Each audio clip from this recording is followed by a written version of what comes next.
Now, I'll say this, it's actually not just an American problem either. If you go to Canada, where because of their laws and regulations, they've seen a massive increase in the number of people who have come into their country. You go to the United Kingdom, you go across the world, and you see a very consistent relationship between a massive increase in immigration and a massive increase in housing prices. And we have to be honest about that. Well, I see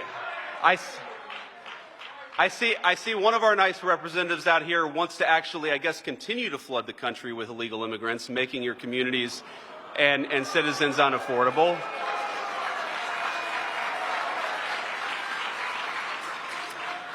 But ma'am, with all respect, one of the reasons why we're doing what we're doing is because we want to make it more affordable for Americans to live.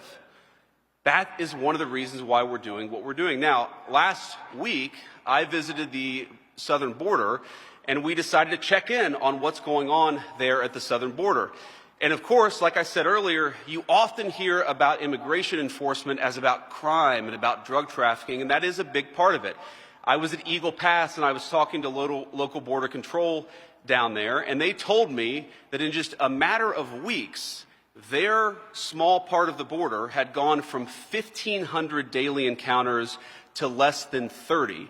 And again, that's in a matter of weeks. That's just a simple matter of common sense border enforcement. That matters. Thank you.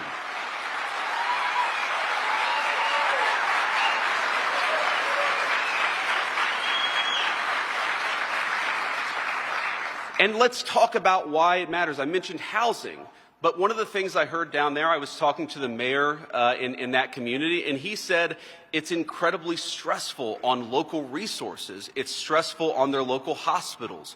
It's stressful on their local schools to have this massive increase. And so while, look, I recognize there's a diversity of opinions here, clearly there is, I also think it's important to be honest about those disagreements, to acknowledge those disagreements, but to say that the reason why we care about border security is because we want your communities to be safer, we want them to be more affordable, we want there to be less drugs in our country, and we want your citizens to be able to live the American dream. It is the birthright of every single one of our citizens, and we're going to fight for it every single day.